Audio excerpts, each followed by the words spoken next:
Matchy. Hello, everybody. Dr. Richard Ulm here. We're going to get rolling. I'm going to cut in. Brad's normally doing the intro. Yeah. Messing you up, sorry. So today what we're going to talk about are just basically just disc pathology or disc injuries, because I think that there's a lot of people out there that have these. Actually, we know that there's a lot of people out there. Some of them are symptomatic, some of them are not.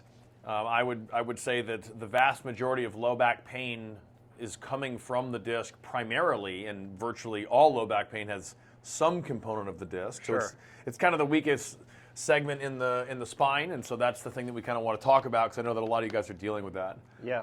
So let's talk about the actual anatomy of the disc. So in between each level of the spine, or most levels of the spine, There you go. there's a disc, and they change in terms of shape and size at different regions of the spine.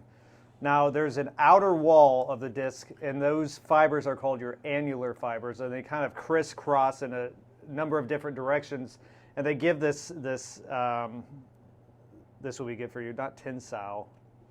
It's called hoop strain. Hoop strain. Thank you. So, think of it as it's the tension in those things. So right. Keep going with the analogy. Sorry. Okay, so the outer layer is called the annular fibers, or annulus fibrosus. Within the annular fibers is something called the nucleus pulposus, which is more of like a gelatinous or water-based substance. And the annular fibers help hold that in. And the overall purpose, one of the main purposes of the disc, is shock absorption, but then also helping the biomechanics of the individual levels of the spine.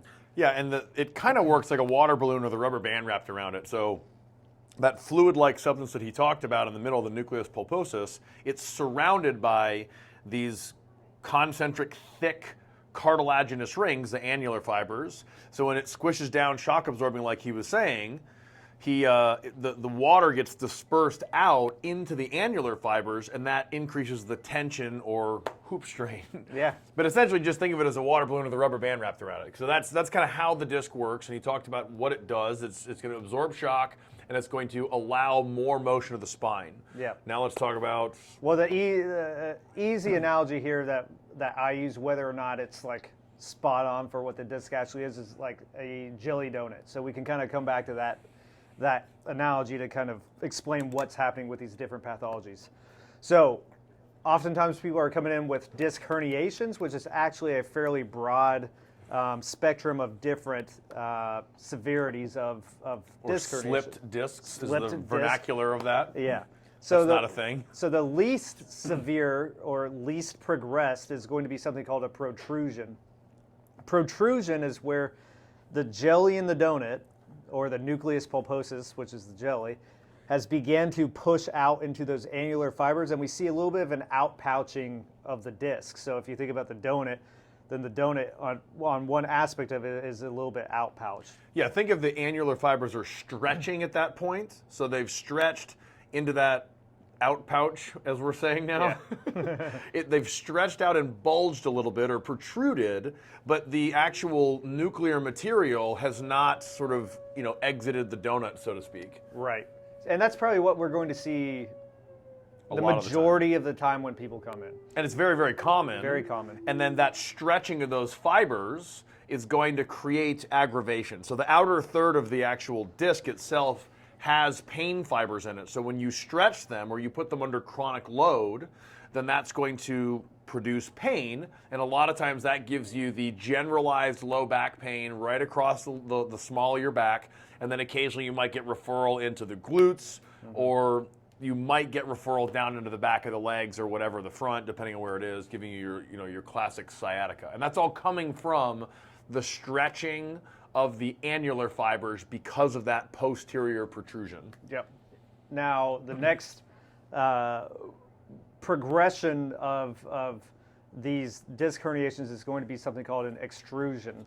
Extrusion is where now the jelly in the donut has made its way out of those annular fibers, and now there's this highly reactive or inflammatory substance hanging out around, whether it's within the spinal column itself or even out on the lateral aspects towards those nerve roots, which could obviously give you some of those symptoms like the sciatica type stuff, or if it's in the upper extremity, some of the arm symptoms. Yeah, and the important thing with this one, because now we're sort of like parsing out some small details here. The extrusion is when the jelly is starting to leak out of the donut, but it hasn't actually separated from the disc itself. So it's still there, and depending on which direction the protrusion was happening, which is going to be based on function and posture and what they're doing, it's still going to be in the right on the disc. But again, if it's off to one side, you might have it be getting close to the nerve root. And what is really unfortunate is the nuclear material within the disc is actually highly inflammatory for the nerve root. So he made reference to your nerve pain, your radicular pain, that's very, very unrelenting. A lot of times it doesn't change with change in position or movement.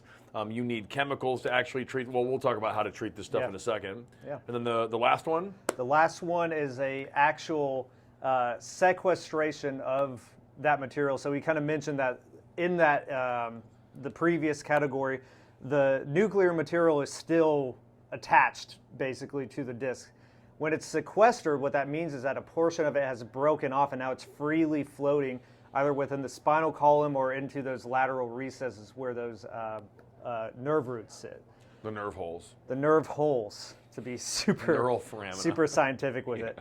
So that is a progression, but that may or may not make it more difficult to treat. So let's get into some of the treatments. What do we typically use when we're first evaluating? Well, if you're a certified McKenzie doc, which we are. Joke just for us.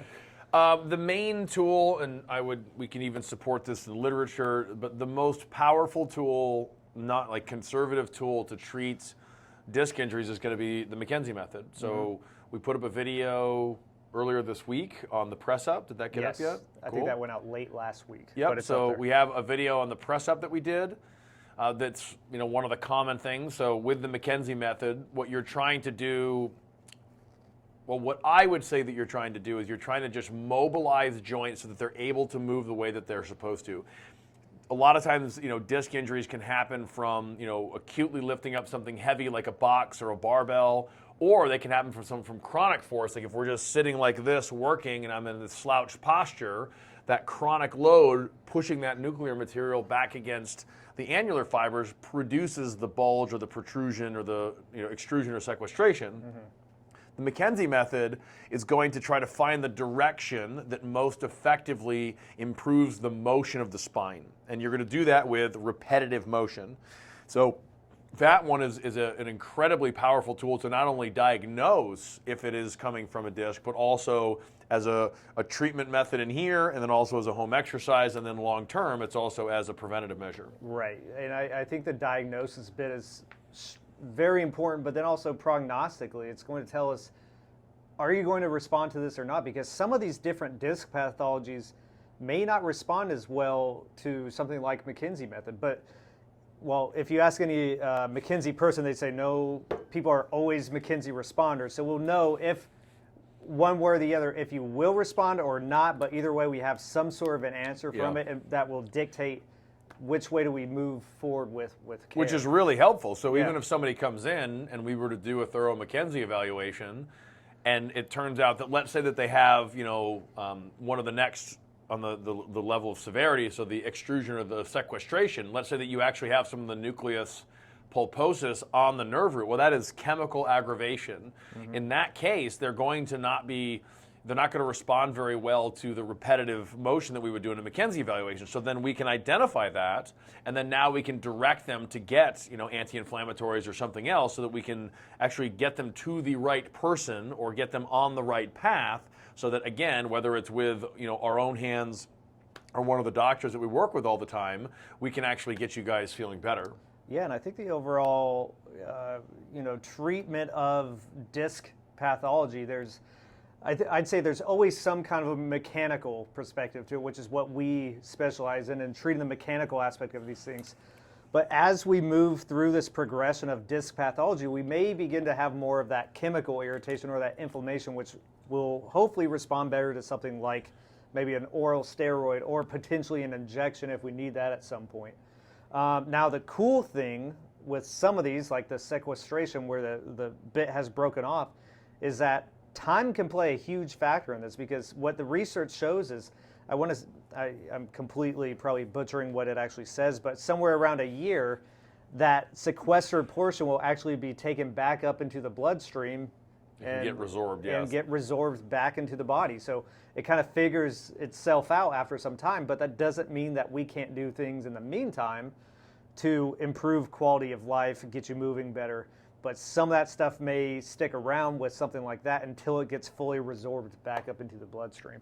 Yeah, so without going into a full McKenzie explanation, basically disc injuries, disc pathologies are very, very common. We see them all the time. I mean, statistically, if you're over the age of probably 30, it's likely that you have at least one. But the good news is that having one doesn't mean that you're going to automatically have pain. You can have pretty bad disc bulges, and whether it's using McKenzie or doing some of the functional rehab that we do in here, some of the lifestyle modifications, you can absolutely, in most cases, get to the point where you're, pain-free and functioning much, much better. So that's the good news. But yeah, we just want to kind of give you guys, a little bit of a synopsis on the different types of disc injuries that you have. Remember that a bulge or a protrusion is when you've got that stretching of the annular fibers that can produce your, that low back pain, maybe even into the glutes. You have the extrusion, which is when the nucleus pulposus has started to leave the donut a little bit, but it's still connected to it. And then you have the sequestration. So no matter what you have, I want you to